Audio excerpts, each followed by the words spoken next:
আসসালামু আলাইকুম, welcome back to my channel Shyamoli home cooking. কেমন আছেন ভিউয়ার্স? আপনারা আশা করছি ভালো আছেন, সুস্থ আছেন। ভিউয়ার্স, আজ আমি আপনাদের কাছে এমন একটি সুস্বাদু রেসিপি নিয়ে এসেছি যা সবার কাছেই লোভনীয়। স্ক্রিনে দেখে অবশ্যই বুঝতে পেরেছেন কী ধরনের রেসিপি। ভিউয়ার্স, আজ আমি খাসির কাচ্চি বিরিয়ানি করে দেখাবো আপনাদেরকে। আমি আমার মতো করে সুস্বাদু কাচ্চি বিরিয়ানি কিভাবে করে চলুন দেখি। নিয়ে নিয়েছি ভিউয়ার্স এখানে আমি 1.5 কেজি খাসির মাংস ধুয়ে পরিষ্কার করে নিয়েছি।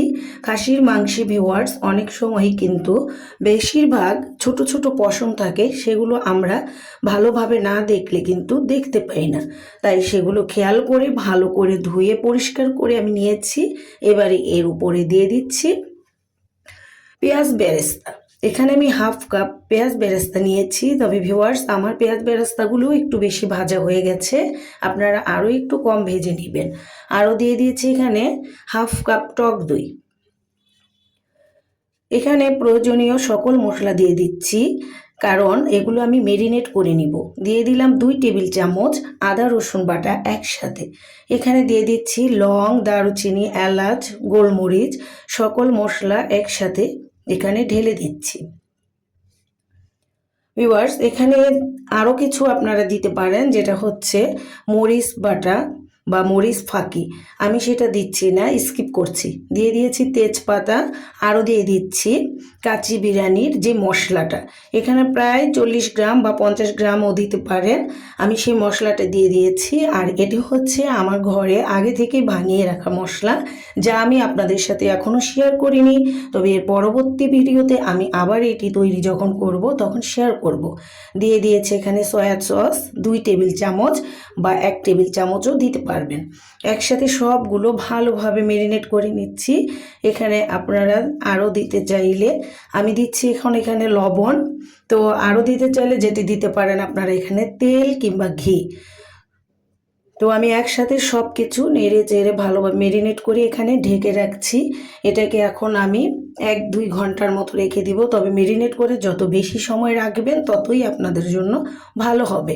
আর এখানে আমি গরম দুধ নিয়ে নিয়েছিলাম, কুসুম গরম, সেখানে জাফরান দিয়ে ভিজিয়ে রাখলাম পাশেই। আরেকটি কাপে আমি কিছু পরিমাণ গরুর দুধ নিয়ে নিয়েছি, সেখানে জর্দা রং দিয়ে গুলিয়ে রেখেছি। এটা পাশে রেখে দিয়ে এখানে আমি হাফ কেজি আলু বড় বড় টুকরো করে নিয়েছি। এখানে একটু জর্দা রং আর একটু লবণ দিয়ে মাখিয়ে নিচ্ছি। এটিকেও এখন আমি মাখিয়ে নিয়ে ফ্রাই প্যান বসিয়ে দিয়েছি চুলাতে। সেখানে এখন আলুটাকে ভেজে নেব। যেহেতু বড় বড় আলু, একটু সময় নিয়েই ভাজতে হবে, তবে সম্পূর্ণ যে সেদ্ধ হতে হবে তা কিন্তু নয়। এবারে আলু ভাজার করতে করতে আমি চাল নিয়ে নিয়েছি। যে চালগুলোকে এখানে হচ্ছে 750 গ্রাম পোলার চাল নিয়েছি ভিউয়ার্স। আমি এই পোলার চালের জন্য এখন আমি গরম পানি বসিয়ে দিয়েছি চুলাতে। এই পানিটার পরিমাণ হচ্ছে 2.5 লিটার। তো পানিটা গরম হবে, আর ততক্ষণে আমি এখানে দিয়ে দিয়েছি তেজপাতা, দারুচিনি, এলাচ, দিয়ে দিয়েছি একটুখানি লবণ, দিয়ে দিচ্ছি এখানে 1 টেবিল চামচ ঘি। এখন আমি পানিটা বলক আসার অপেক্ষা করছি, আর তারপরে আমি এখানে চাল দিয়ে দিব। তবে ভিউয়ার্স, আমি কিন্তু কাচ্চি বিরিয়ানি করার জন্য পোলার চাল নিয়েছি, আপনারা দেখেছেন।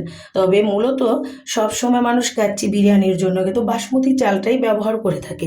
তো আমার ঘরে আমার ছেলে মেয়েরা পোলার চালের কাচ্চি বিরিয়ানিটা পছন্দ করে, তাই আমি পোলার চাল দিয়েই করছি। চালটাকে ধুয়ে আমি ঝরিয়ে রেখেছিলাম, এখন এটি আমি ঢেলে দিচ্ছি পানির মধ্যে। এখন ঢেলে দেওয়ার পরে আমি বলকের অপেক্ষায় থাকবো যতক্ষণ না ফুটে আসছে বলকটা, ততক্ষণে আমি একটু নেড়ে দিচ্ছি তলানিতে যেন লেগে না যায়।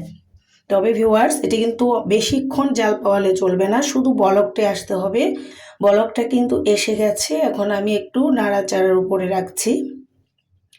কিছুক্ষণ পরেই কিন্তু আমি পানিটাকে ছেঁকে নিব। তো প্রায় 4 বা 5 মিনিট হলেই হবে, বা বাসমতি চাল যদি দেন তাহলে সেক্ষেত্রে আপনারা 1-2 মিনিট পোলার চালের তুলনায় একটু বেশি রাখলে সমস্যা হবে না। কিন্তু পোলার চালটাতে কিন্তু অতিরিক্ত সময় দিলে চলবে না। তো হয়ে এসেছে, এখন আমি একটি ছাঁকুনিতে এটিকে ছেঁকে নিচ্ছি।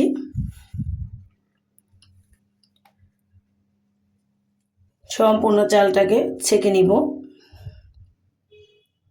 ছেঁকে নিয়েছি। তো এখানে আবার একটু পরেই আমি কাঠি দিয়ে বা চটির আগা দিয়ে আপনারা এটিকে একটু নাড়াচাড়া করে দিবেন, যাতে পোলাওটা আসলেই ঝরঝরা থাকে। এটি যদি ঝরঝরা না থাকে তাহলে কিন্তু নরম হয়ে যাবে। পোলার চাল বলেই কিন্তু একটু নাড়তে হচ্ছে। ততক্ষণে কিন্তু আলু ভাজাটা হয়ে গেছে, মাঝখানে আমি এসে নেড়ে দিয়েছি। আর পাশের গ্যাসেই আমি আবার মেরিনেট করা মাংসটাকে একটু সেদ্ধ করে নিয়েছি।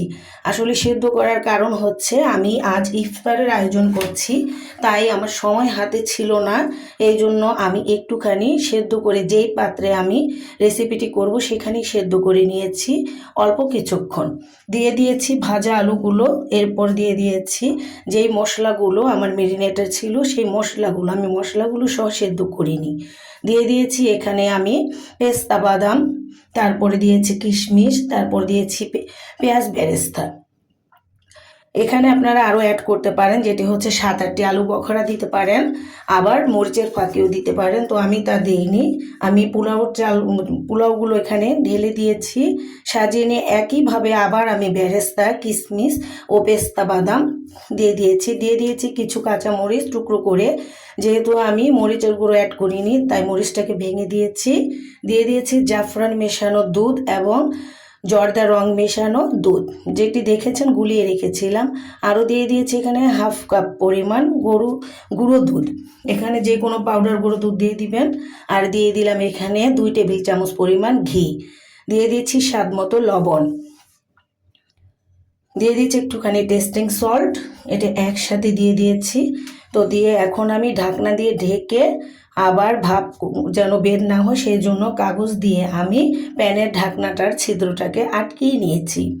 এবার এটি আমি চুলাতে নিয়ে হাই হিটে জাল করে নেব প্রায় 7-8 মিনিট বা বড় জোর 10 মিনিট, এর বেশি না। তো 10 মিনিট পরে আমি একটি তাওয়া দিয়ে দিয়েছি চুলার উপরে, সেই তাওয়ার উপরে দিয়ে দিয়েছি আমি রাইসের পাত্রটা। এখন আমি মিডিয়াম লো আঁচে এটি বসিয়ে রাখবো। এটি হয়ে আসার অপেক্ষায় আছি, ফিরে আসছি আবার কিছুক্ষণ পর। ভিউয়ার্স, ফিরে আসলাম আমি প্রায় 1 ঘন্টা 10 মিনিট পরে। 1 ঘন্টা 10 মিনিট পরে ফিরে এসে দেখি আপনাদেরকে নিয়ে যে আসলে কি অবস্থা আমাদের কাচ্চি বিরিয়ানির। তো আমি সেই চটির যে আগাটা দিয়ে একটু খুঁচিয়ে দেখছি যে আসলে তলানির অবস্থা কীরকম। আর এত সুন্দর সুঘ্রাণ বের হয়েছে, বোঝাই যাচ্ছে হয়ে গেছে। তো পাশ থেকে একটু নেড়ে নিচ্ছি, মাশাআল্লাহ পোলাওটা কিন্তু আসলেই ভিউয়ার্স ঝরঝরে আছে। এবার কাচ্চির সাথে মিক্সড করলে যা খেতে লাগবে। তো ভিউয়ার্স, এখন দেখুন আমি নিচ থেকে মাংসটাকে উঠিয়ে নিচ্ছি, আলুটাকে এক পাশ থেকে সম্পূর্ণ একটু মিশিয়ে দিচ্ছি। তো আপনারা দেখেই বুঝতে পারছেন আসলে কেমন হয়েছে। আবার একটু আমি প্লেটে বেড়েও দেখাচ্ছি, দেখতে থাকুন। তো যারা নাকি আমার এই ভিডিওটি দেখছেন তারা অবশ্যই ভালো যদি লেগে থাকে একটি লাইক দিয়ে দিবেন। আমার চ্যানেলে আছেন